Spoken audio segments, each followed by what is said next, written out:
I'm going to get into what happened in that fight round by round. But before I get started, I'd like to introduce myself. My name is Eric A. Bradley, aka the Real Fight Doctor. And what I do is I break the fight down. And just so you know that when you start this fight off, it begins before training camp begins. There's a reason why Errol Spence Jr. had a hard time with accepting to make this fight happen. Derek James has been in boxing his whole life. And so whenever you see a fight of this magnitude, you do understand what the guy who was in the opposite corner, what they actually brought. And what you know about someone like Bud Crawford is he's knocking out guys that are not supposed to be knocked out. Sean Porter is not a guy that you stop. And when Sean Porter was about to fight Errol Spence, we actually were going to help them out sparring and training to get them prepared. I understood one thing about him when I talked to the father of Sean Porter, which is Kenny Porter. Coach Kenny Porter understood the kind of animal that Errol Spence was, but at the same time, they knew that Bud Crawford was more of an animal, and they even admitted that that was something that they were kind of nervous about doing because they knew that he was actually a savage. And so when this fight started, round one, what you saw immediately was the composure of Bud, and Errol Spence comes out and starts to move his weight on top of Bud, and Bud is just sliding. He's not going back. He's just kind of sliding left, sliding right. And the first thing you notice is the first jab that Crawford landed, the jab moved Errol Spence. I knew at that point that 2-inch reach plus the what you call that cat quick reflex, and not just the reflexes. I'm going to break down what it means when a fighter has an instinct. He has the instincts of a wolf. He has the reaction of a mongoose. That means whatever he sees, he's able to act on it, and he can set things up. So the minute that I saw that, and this is where Errol Spence was wanting to throw hard shots to the body, but soon as he started to throw those shots, he started to eat counters immediately. And you already knew that this is going to be a much, much more different fight than you thought. Round two comes out. And when the fight began, you kind of were like, this is going to be Hagler Hearns. And then second round, just out of nowhere, boom, pop, boop, Bud drops him with a backhand, which is the left for Bud. And then boom, puts him on the canvas. His face smashes. You could just see the impact. And with a jab and puts him down. Errol Spence's face looked like a tomato soup, looked like tomato soup with tomatoes all in it. Just looked beat red from like the beginning of the fight, the second, third round. And Bud, his accuracy is just immeasurable. You can't really see how a person can be in such close quarters, mid range, A zone at distance, B zone, mid range, C zone is in crunch position. You can't imagine how a person can have accuracy when elbows and are all entangled, and he's just like, and the shots are landing flush. And of course, I've been coaching for over 30 years. I understand when you're in there a little too deep. Third round, fourth round, it was a lot of the same. Now, Errol Spence was bringing a valiant effort. I do think he realized that this kid is good. This kid is better than I thought, or this kid is what I thought he was, because there's a reason why they didn't sign that contract 2 years ago, because that fight could have been made 2 or 3 years ago, but definitely 2 years ago. And you just pushed that thing off. And I don't think Errol Spence was in any rush to fight. I think the fight with Ryan Garcia and Tank Davis moved the needle. It gave those guys such envy that they wanted that smoke. So I think that was more of the motivating factor. If you're popping in, make sure you check in. and make sure that you let us know exactly where it is you're watching from, because I give a damn about where you from too.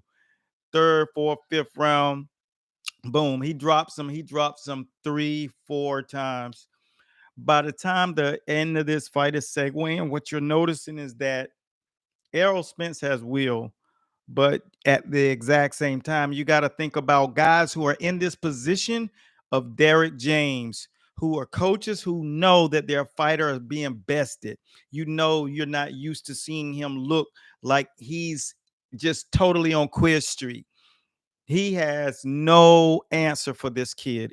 And the demeanor of Bud, there was absolutely no sense of urgency. He just was chilling. He was just whooping this kid. Like when you walk into a gym, I'm explaining when you come into a gym, and especially of a gym of our caliber. When I was coming up, we had 4 world champions, 2 gold medal Olympians currently, and then we had just a stable of guys who were 4, 5, 6, 7 time amateur champions, national champions. Like everywhere you look, it was smoke. And then when we would fight, and especially big time fights, pay-per-view level fights, there would be like wall to wall guys flying in from all over. So the kind of work you get is just not what you're going to be doing on a regular day. You're going up against the best fighters in the world. Great instincts, great reflexes, great athleticism, and experiences. So when you are in that boat, you get an opportunity to see when your fighter is getting smoked. It's one thing, like because the guys maybe got better skills, or maybe the guy just has a physical advantage. Maybe he's just a reflection of you in that mirror. But when you see that the guy is hitting you in places you don't see, and he's countering you in areas you've never been countered, he's beating you to punches you're not even expecting to be exchanging.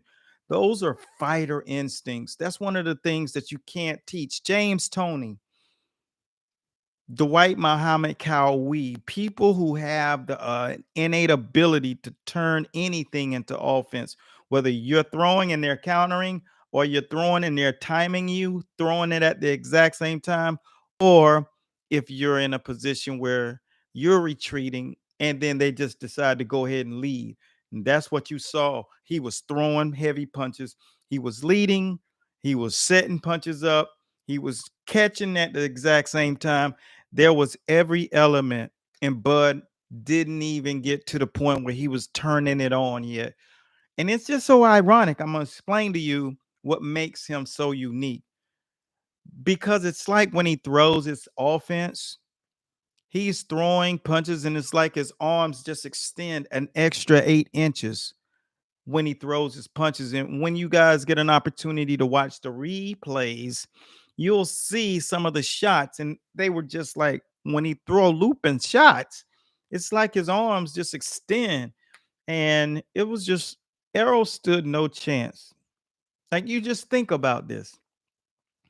The referee jumps in and stops it because it's obvious when you see the replay that he was totally about to get obliviated beyond recognition.